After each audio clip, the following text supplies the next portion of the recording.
All right. Okay, here we go. Okay, where this is, I think this is good. I think that's streaming now. That looks good. That looks good. Let's hit go live. All right. Okay, awesome, you guys. Well, happy Tuesday, everyone. Hope everyone's having a good day. Um, yeah, good to see you guys in here. And yeah, so let's get started.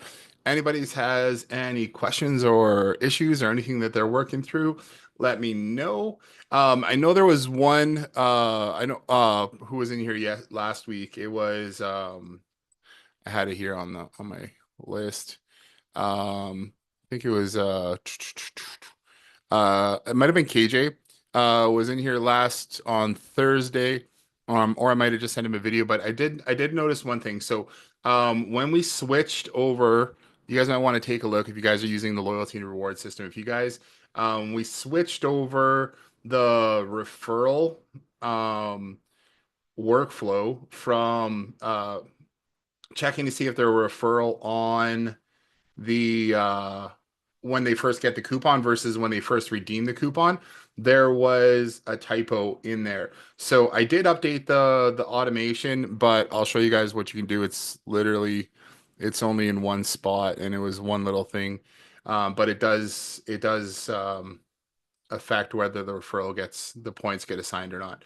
So and I think this is just like a week or two ago, anyways. So anyone who had a snapshot from before that won't have an issue. But if you have a newer snapshot from that, you'll probably see this in here. So I'm going into let me go to the right account here. Let's go to restaurant rewards. And then I'm going to go to automation. It's only in this snapshot. Under visits restaurant VIP outreach there. You'll see first coupon redeemed. So the only thing you want to change there was a square bracket rather than a curly brace after the location ID on the webhook. So which is what I think we'll start working on. So here I go webhook. Right here, there was a square bracket, which we didn't catch. So it just needs to be replaced with a a curly brace. So curly brace, location dot ID, and then curly brace again. And then that will make sure if there is a referral, the webhook gets sent over properly. And that's it. That's a little change there, but that's when we moved. Some people won't have the referral portion in that first coupon redeemed, and they will still have it under when the person signs up under the subscriber restaurant promotions. So originally it was under VIP default. Here, and there's no issues with that if it's there. But we decided to move it over to after the first coupon is redeemed. That way, when somebody redeems a coupon, then the person who referred them gets awarded rather than just when somebody signs up to become a VIP, then the referrer gets rewarded. So hopefully that makes sense. And yeah, if you want to make that change, have a look. It's a simple one there.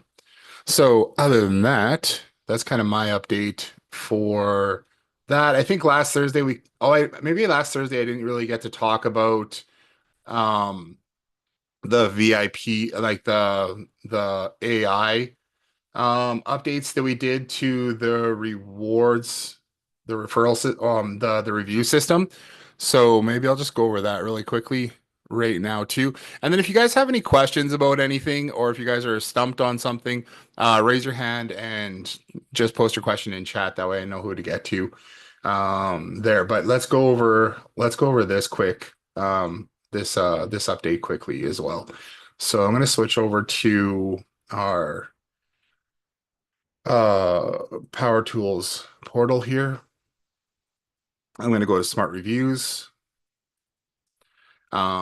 Inside here, I have some training put together for it now, so that this will get put into the docs area. But this is all updated now. So if we go up first thing, I guess first thing is you can go up to AI settings here, and then you'll see a place where you can put your OpenAI API key. Um, if you so you can go to OpenAI. Let's go to OpenAI. So we're using OpenAI.com for this right now. I know a couple. I think Judy asked if we can use something else, but right now it's OpenAI. Going to go to the API platform. You will most likely need to have a subscription to this. I don't think that it'll work Mason, I without don't think you're the sharing subscription. if you're gonna if Oh, you're here, yeah. let me share my screen, I guess. There we go.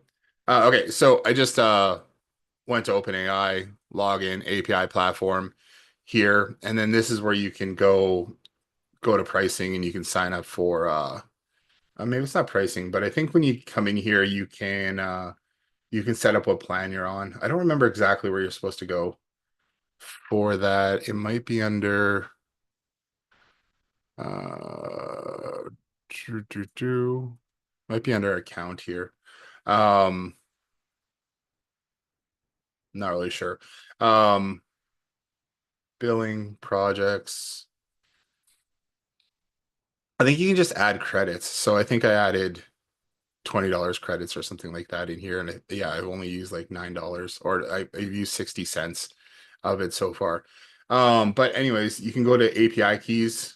Once you need an API key, create new secret API key, fill out your information for that.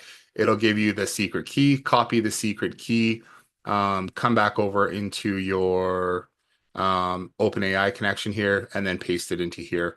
And then you will be good to go. If you don't do that, when you are under smart reviews and you go to settings, let's see here. So under settings right here for one of your accounts, it'll say use AI on NSC 5-star review funnel.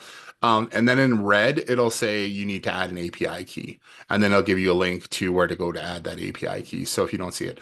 So on here now, we see request phone number. So when people are going through that 5-star review link through the NFC card or whatever, if they don't have, if the contact happens to be in your CRM, but they don't have a phone number, it will ask them for a phone number. If they're not in your CRM and they're not in there at all, it'll ask them for their phone number. If you have this turned on and you have the API key in there, you can fill out this information, and this will this will then prompt them and give them an AI generated review. It'll allow them to select a few different things that they have going on in the restaurant or things that they visited, not at the restaurant, but at the business itself. So fill out the business name. These two right here are for the, let's say if we open this up right now.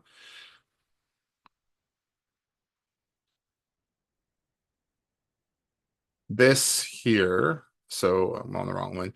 This title right here is going to be 5-star review title, and then 5-star review text is going to be this one right here. So you can update those two, add in the business name, a description about the business. Kind of this is for the AI thing, kind of what the business is about, how long they've been around, like what they pride themselves on, that kind of thing. Describe the atmosphere. Again, casual, fun, welcoming, relaxed, that kind of thing. What are they known for? They're known for their smoked meats, brisket, sausage, that kind of stuff. Now you can add in a bunch of services and or products that the customer may have experienced when they are in. Now, again, it could be a restaurant, it could be a print shop, it could be a clothing boutique, it could be, it could be anything. It could be, um, I don't know, coffee shop. It could be a plumbing company, something like that. Anyways, they can select what services they had. And then if you want to add in a second level, you can do whatever you want down here too. I'm just suggesting like, what did they love? It was the staff, the environment, the speed, the service, the quality, the customer service, that kind of stuff. You can put those things in. And then if you want to add any kind of AI prompt modification. So if you're testing this and going through it and you're like, oh, I don't want it to say this thing anymore, you can add in more prompt stuff here to kind of guide the AI on what he wanted to say. So what we've added into this too is we keep a cache of the last, I think, 20 reviews that the system creates, and we tell it not to create another review with the same kind of tone of voice and that kind of thing as the previous one. So try to get as much variation in there as possible.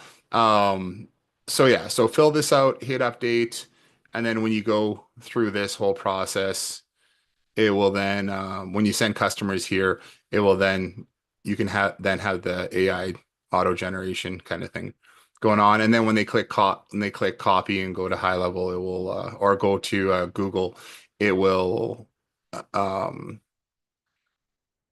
it will copy that review. So here's where we got to 5 stars dot review, generate review. And then you can pick what things you had at the business. Click generate review. It's going to generate a review. Here's their suggested review. Here, if you don't want it, you can hit reset and generate a new review. If you do like it, they can click copy. Perfect. It'll copy that review and it will send them over to Google to whatever you have in your Google review link inside of your custom values for smart reviews. And then they can paste that review into the system or into the review. Here. So there's the review that gets pasted in there now. So yeah, very cool. Trying to streamline things, kind of trying to get better reviews for our customers, and um, help the people leave reviews as well. So that's kind of where that is at. I kind of covered all the training on it here really right now. The only other, I think there's the only thing that you have to update inside after you install the snapshot into your sub account is you want the review business logo and then the Google review link. Those are the two things that you want to make sure that you have in there because our system is going to pull from your sub account and pull in those custom values and display that on that 5 star reviews link. And then you're pretty much good to go. You can start. I'll put some training together too about the NFC cards and creating those links as well. But that's kind of that. So very cool. Yeah. So that's kind of my update for this week, kind of where we're at with things. And love to hear from you guys, see how things are going, and yeah, hit me up with any questions you guys have.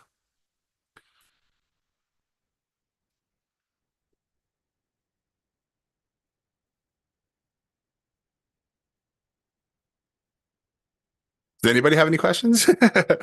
Let's see. Ross, you usually have a question or two. How are things going today? Things are going pretty good. So yeah, I don't have too much Oh, well, that's good. day. Yeah. So That's a bonus. Okay, cool. Well, again, like I said, if you guys have any there was questions, a question in the chat. Did you? there isn't a question in chat. I don't see. Oh, is there one? Oh, yeah, there we Yeah. go. Just had to scroll down.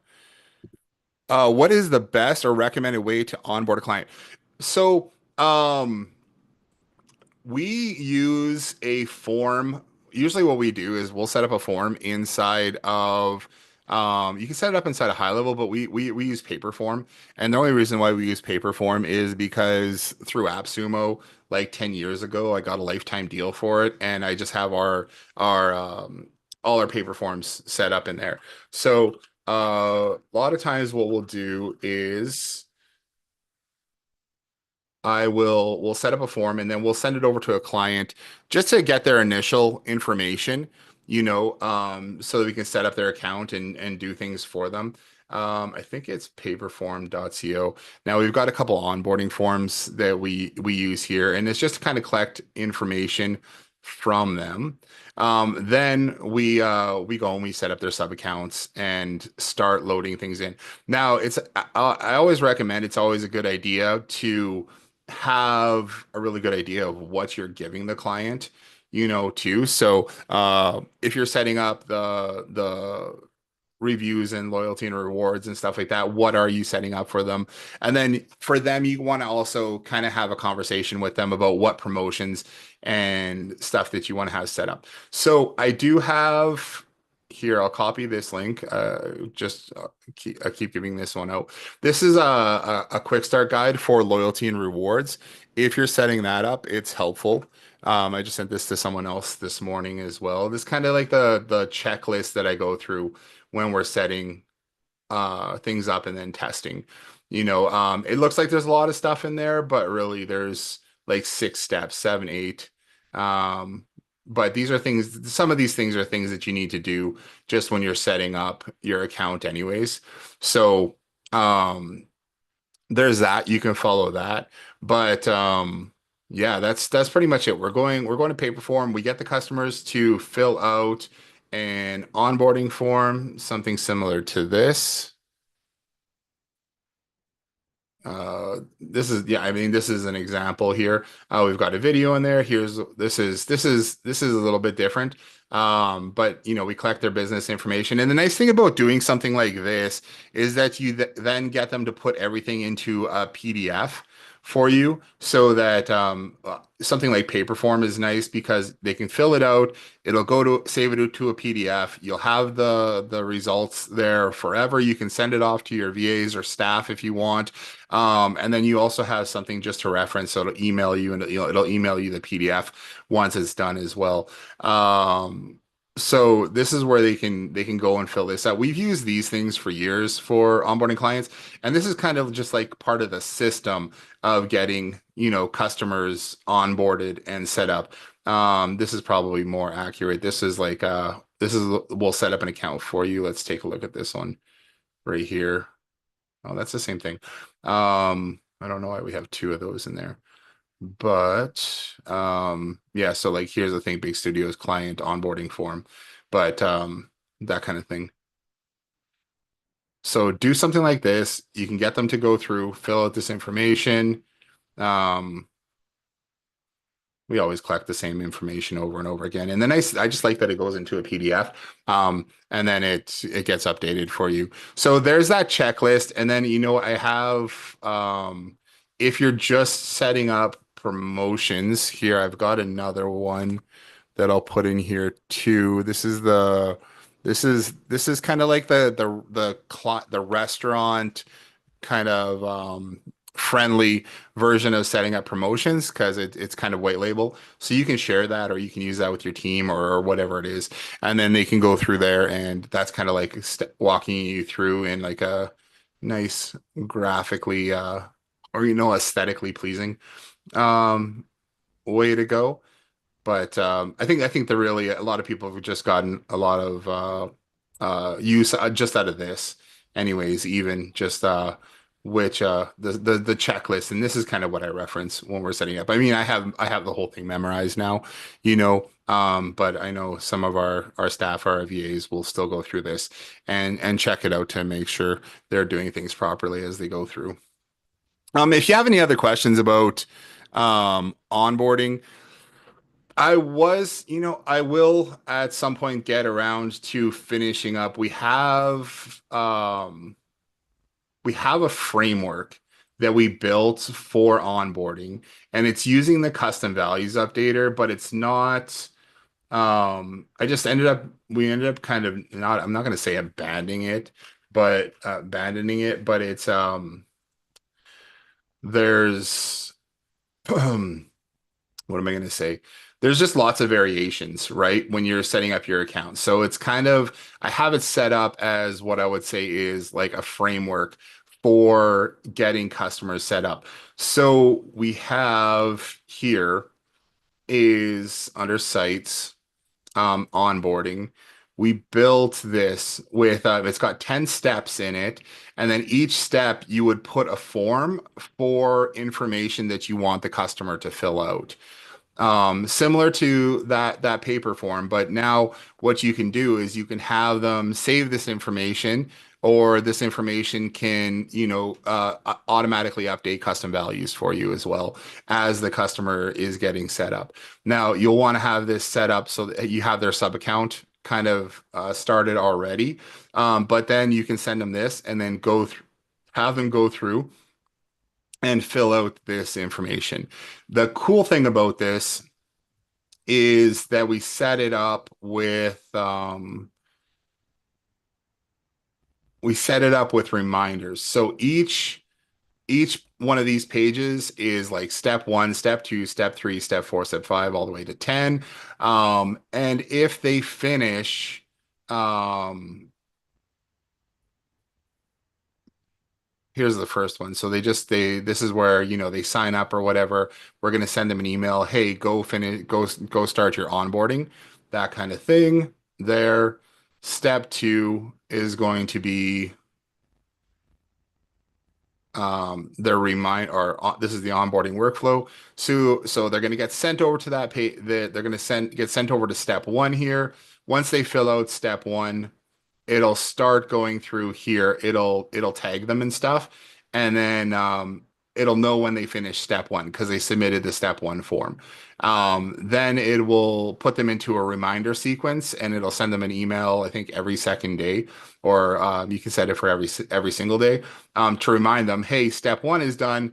Go do step two, go do step three, go do step four, go do step five as they go through the process. Because some one of the things we've had even with using paper form is they'll go through, fill it out.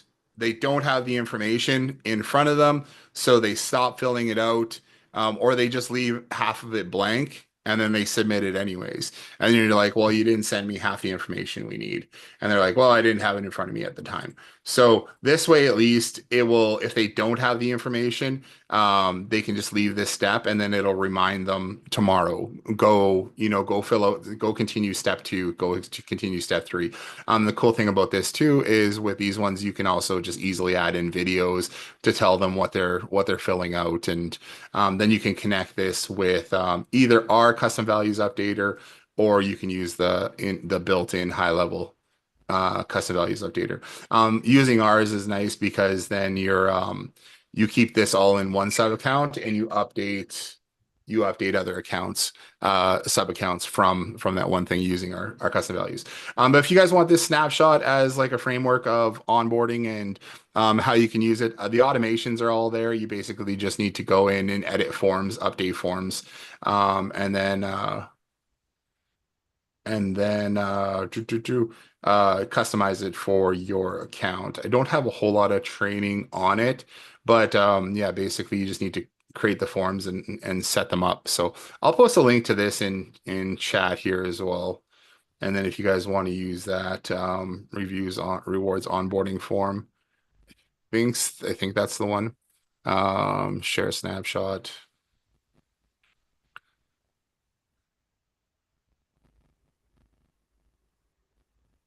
here. There you guys go. Yeah, if you guys want to play around with that, feel free to go and use it. It works for onboarding, but it does take some customization to make it for your flow. So that's what I recommend. Like anytime you're setting up these things, I always like the idea of productizing your offer when you're talking to your clients or prospective clients. Is we have this system that we've created for that type of business. And when you go to talk to them, if you have it as a product, it's just you're more credible, right? Because hey, we've thought through this whole thing, and this is something that we've already put together. And then you can build your onboarding and everything all the way around that, right? So it depends on what you want to offer them. There's so much variation on what people are offering, whether they start with promotions or they start with rewards or reviews, or whether they're offering like missed call text back and stuff like that inside a high level, or putting them together in different packages. So that's where the fun comes in, trying to decide what you want to do. But I always recommend trying to keep things as simple as possible for when you're signing up customers. But yeah, so I think that's a good question there about onboarding and how you can get customers set up. And hopefully I answered some of your questions anyways. Um, Hey Jason, how do people, I haven't talked to anyone yet, but how do people feel about the missed call text back? Is that something that they get and understand, or is that one a little bit kind of techie that they're gonna oh, it's tacky for sure. Um, it just depends on you can't go and tell somebody missed call text back. You can throw that word out, but people are just like, yeah, and they'll nod and they'll have no idea what you're talking about, you know. I know I've heard Chandel throw it around a lot when she's talking to customers, but I know that they have no idea what that is. Right. And like I think Shan knows that too, but it's just it's another thing they're like, okay, yeah. And then but it's you have to that's one of those things where you have to explain what it is. So if you guys get a lot of calls and you know you guys can't answer the phone, then we can automatically send them a text message, letting them know that you know you received the call and you know what are the next steps. Like either we're gonna call you back or send us a message or go here for online ordering. So or go here and order instead because we're busy and we can't answer the phone right now. So yeah, if you can throw it out there, but I wouldn't lead with missed call text back. Just especially not going in, hey, have you guys or unless you're like, hey, have you guys heard of missed call text back? And they'll be like, no, I have no idea what you're talking about. And then you can kind of explain to them what it is. Um that way, but yeah, I wouldn't assume that anybody knows what it is. Yeah, that one I think for like restaurants might be a little bit tricky. Obviously for service like, roofers, landscapers, that probably makes more sense. But I think for what Yeah. restaurants, maybe just the fact that I think I've seen like you can pitch it where it's like you're pushing more online ordering. Yeah, Possibly and like, that's how we have it set up in the restaurant one here is if somebody calls the number that you have set up, nobody picks up, then it's going to send them a text message that'll go to like a Linktree style page that says, online order here, click this, here's that, yeah, like go here and order online, sorry, we're busy, we can't answer the phone, please go here. yeah. That's almost better than sending, I've heard people that just have voicemails. Sorry, we couldn't answer the phone. Visit blah blah blah blah blah to to order online instead. They could send them a text message after that. A text message makes it easy, right? So then they have to click. But I can't, having said that, for if you're an online or if you're like a restaurant that you order food from, and they take orders over the phone. I I can't remember the last time I called somebody that they didn't pick up, Yeah. you know. I mean there it'd probably work more for like uh a restaurant that's not based around takeout, kind of thing. Um, but I mean, more of maybe a higher end or a casual, like, sit down kind of thing, not like a pizza place or Chinese food or whatever, Yeah. I where you're guess it could taking work stuff out. for online reservations too if you redirect them to like their, Yeah. Well, that's what AI is good for, and it's really simple to set up like an AI bot for that as well. So if somebody calls and nobody answers, then you don't even have to take the reservation, but to answer questions, or because you could have it set up that somebody calls and hey, this is our virtual assistant. Sorry, we couldn't answer the phone. Is there any questions that I can answer for you? And because lots of times they'll have questions of just like, what's your hours today? When are you guys open? How late are you guys open till today? Are you guys open on this holiday? That kind of stuff. And then if they say anything about, yeah, I'd like to order some food, you don't have to do the online ordering through the AI. It can somewhat do it. But then you get into the trouble of making sure that the restaurant gets that order, right? Um, but you can have it answer questions and then direct people, hey, you want to order? That's great. I can't take your order over the phone, but I'm going to send you, you can have the AI bot send them a text message saying, hey, I'm going to send you a text message with online ordering, and then you can order from there. So yeah, that's so you're kind of talking about neat. the voice bot, Yeah, like the yeah, voice AI agent. yeah. Yeah.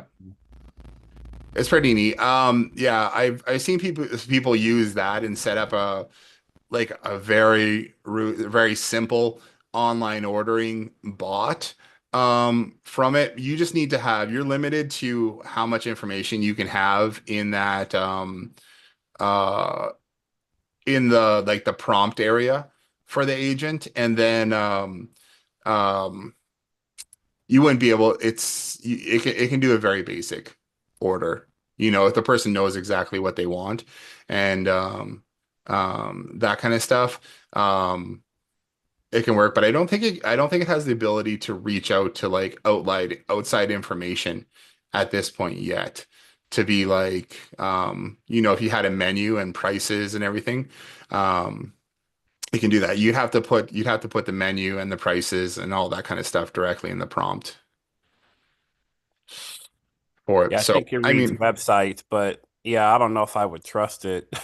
yeah, I can. Probably would I just think you can train. Yeah, you can train it through a website, but I don't know if it can grab information like on the fly. yeah. But it's neat, anyways. We're working with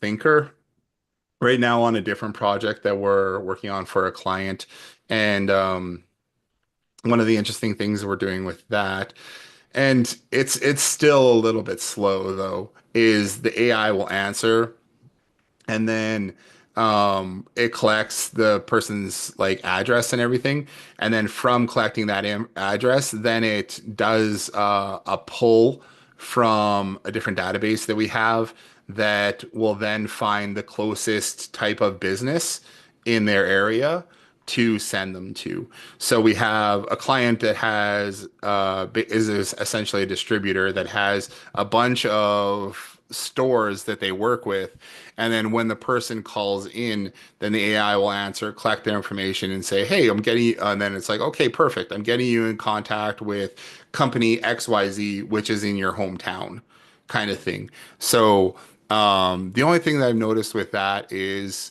it's still a little bit slow with gathering that outside information, and there needs to be a lot more kind of like prompting around not prompting for the AI, but prompting for the customer, being like, okay, great, I'm gonna let me find the closest, business for you, and things like that. So trying to make it more conversational than simply um the customer waiting to get the information. So um it's neat though. What's happening. I've also been looking at there's another platform called Print Node, which can essentially make it so you can send a print request to almost any printer that's out there. So they could have their like ordering printer, their essentially they could almost have their ticket printer, or another printer in the restaurant or the business, where an AI could take the order and then send off the print request, and it would print the order out for the restaurant, and then they could take that and, I don't know, plug it into whatever they do. Because I've seen a lot of restaurants now too, where they do have the like they have like the Uber Eats and DoorDash and all that kind of stuff. They have to take that order info and then plug it into their POS as well, if they don't have that integration. So that's kind of neat as well. That's pretty cool. Yeah. So, I don't know what else I got to talk about, but yeah, if you got anybody else has any questions or, insights or things they want to chat about here, I'm all ears.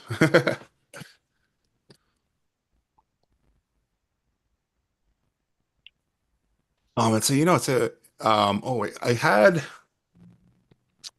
where one question came in. Let me go see if I can find it, and then I can answer it on here too, just in case, anybody else had the same question.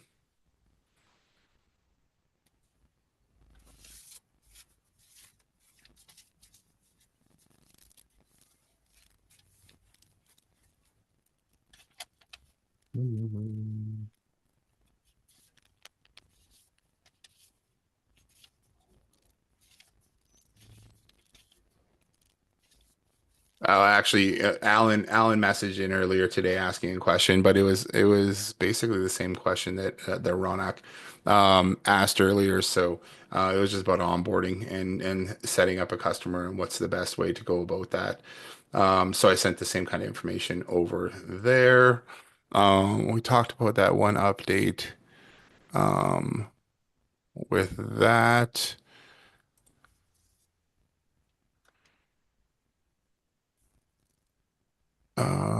Yeah, I don't know. I don't have any very much more to go over right now.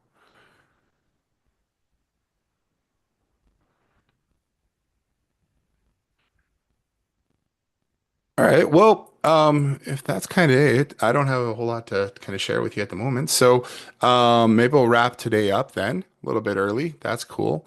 Appreciate you guys jumping on here. And I guess we'll see you guys on Thursday then. Is that cool?